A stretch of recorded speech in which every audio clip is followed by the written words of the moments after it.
Hello and welcome to our update here for the month of September at Revesby Estate and on the farm.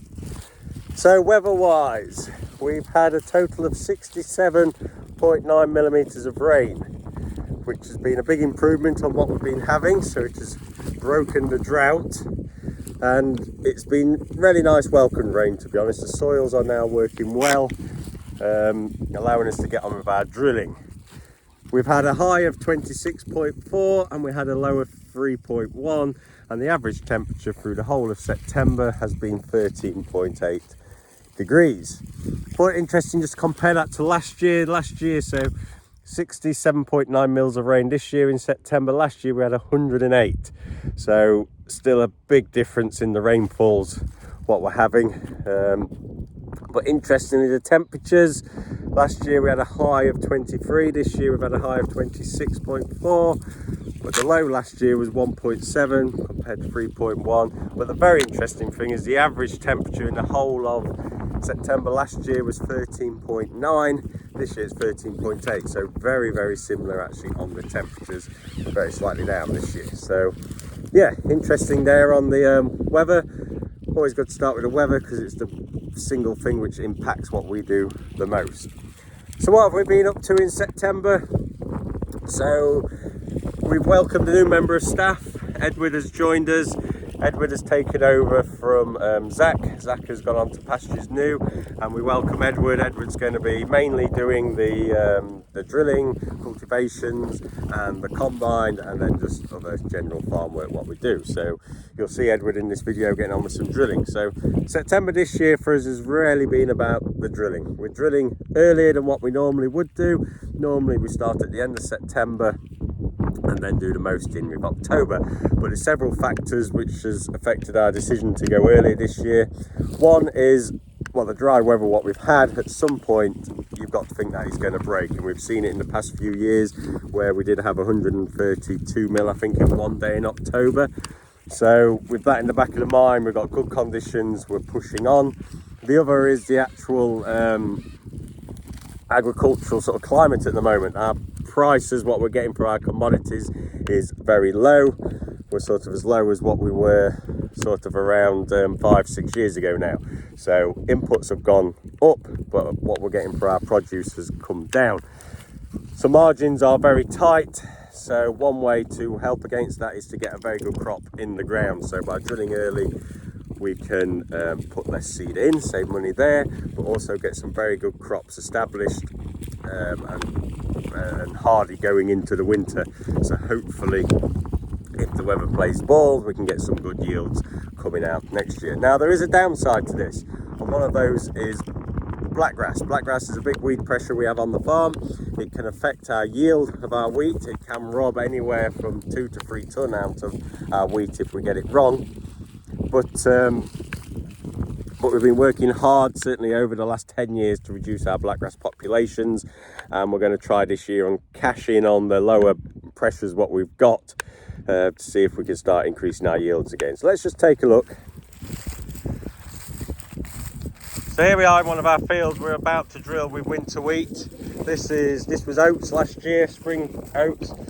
All we've done is harvested them, and then we're going to go direct in here into the stubble. But this is a block of land which does carry blackgrass on it, so we've got to be very wary of that. And actually leaving it as bare as stubble like this and not cultivating it is one of our practices to reduce the pressure of blackgrass, because we're leaving the blackgrass seeds actually on the soil surface to get eaten by birds and also get broken down by the weather.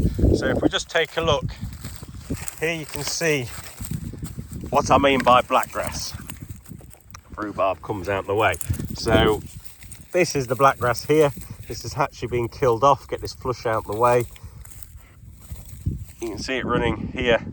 Very thick mat. This is actually down one of our wheelings. So we haven't had the competition of the crop either side, which has just allowed this to come through. So yeah, we're taking that flush out of blackgrass here now, and we'll drill this crop at the beginning of October. We will stack what we call pre-emergence herbicides on, so pre the crop coming through what we've drilled, we put herbicide stack on to help kill any germinating blackgrass off. Again, by leaving the soil undisturbed, all the blackgrass seeds from last year on the surface, chemistry will surround that seed and hopefully stop it germinating. We will also put more seeds on here when we drill to get more competition from the grown crop to smother the blackgrass out. So yeah, that's the downside to drilling early, is potentially get more blackgrass flushing through. So certain plots we are having to leave a little bit later than we are others. But anyway, on with the video. Let's go and take a look at some of the drilling we've been up to. You're going to see winter linseed being drilled, we've got some barley being drilled, and we've got the wheat being drilled.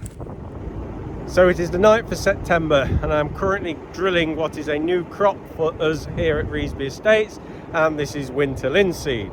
We did grow this about 13 years ago. We had 1 year trial with it. Didn't get on overly well, it didn't like the frost, but that was 13 years ago. Varieties have come along a long way and we're giving it another go. Basically, it's another break crop in our system. It's an earlier crop, so hopefully with these droughts we're getting, this is ready earlier in the season, so not affected as much by it. Linseed usages are pressed for the oil, which go into industrial oils or can be used in animal feeds, and is now becoming usage for human consumption as well. When this is growing, you will have seen it in the field potentially. It has a lovely blue flower on it in the late springtime, so I'll keep a lookout on our YouTube channel and you will see that next year. So let's just take a look at the seed. Right, so I've just scraped this soil away here, and you have to look very close because the linseed is very tiny, but there's one just here, little brown seeds. There's another one just in the soil here, and there's one just hiding underneath that bit of chaff just there. So like I say, very, very tiny seed. That's so tiny I can't even pick them up. There it is in my hand, just there. Very, very tiny, aiming for about 2-3 centimeters of depth in the soil, which we've got here, and the little markers up my trowel to tell me how deep we've got on it. Let's just cover that back up. So yeah, new crop for us, linseed. See how we get on with it. Just growing a small area to give it a trial. Hopefully it's ready for harvest sometime in August in the hot, dry conditions, because that's what linseed needs to harvest well. The stems are very, very fibrous and you need it to be quite hot so you get a nice cut, and then you don't get the tangling around the header and inside the combine. So fingers crossed it goes well. Keep an eye out and we'll keep you informed how we get on.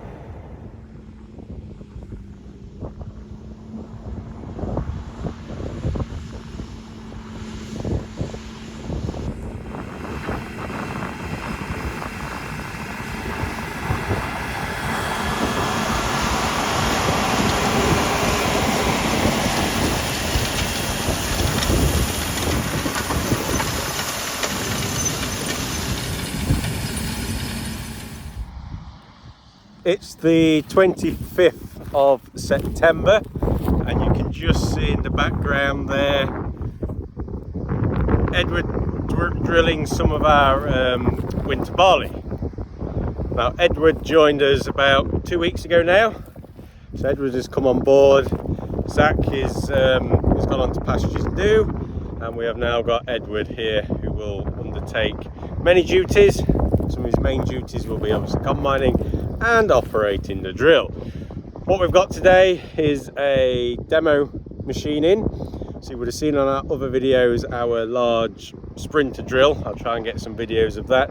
This is potentially, if we're looking at replacing a replacement for that drill. So we'll take a look at it as it gets nearer and I'll explain exactly what the differences are and why we might be looking at it.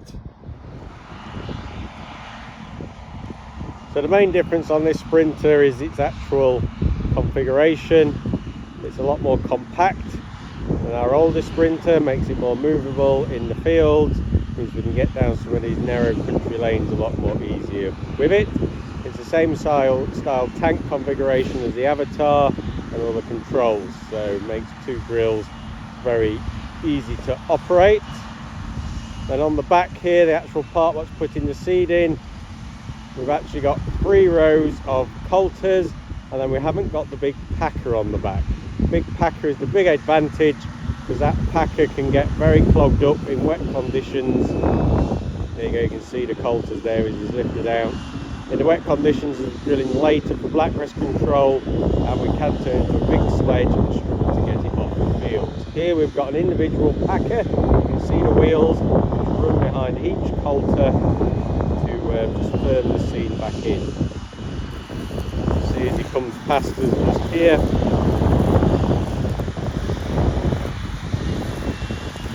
A bit more of a close-up look.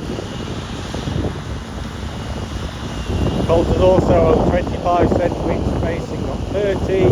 Put a wider coulter on and we can get more near the traditional seed spacing again. There you can see the firming wheels behind. We can alter the pressure on each individual firming wheel, and we're getting a lot better contour following, which is something we struggle with the big Sprinter.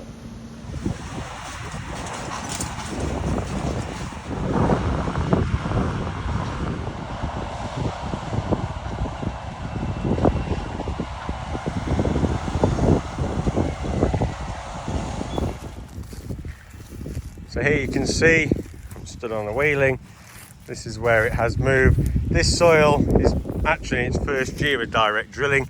It's quite loose soil, so we are getting, that's one row there, that's the other row there, 25 centimetres in between. If we put a wider coulter on, we would potentially be narrowing it up to here and here, and you might be more on like a 15-18 centimetre spacing. Of note is we are getting quite a bit of throw, so potentially more soil disturbance than we would like, encouraging more weeds. That's something to look at, but we might be able to do something with different coulters on it to stop that throw. So far impressed. Contour following is very good, seed depth control is very good, ease of use is very good, build quality is exceptional, being Horsch as always is. So like I say, we've got this on move soil and direct drill all within the same area, so we will watch how the crop develops and what weeds we get in between the rows as well. Hope you found that informative. As usual, any questions, do send them in to the estate office and we will try and answer them during these videos. So we look forward to seeing you next month, and I think I'll plan to get round all the different crops we've drilled sort of from the summer until into October, and just show the progress they're making and what sort of management steps we take to get them ready for the winter and then get them going into next spring. Okay, we will see you then.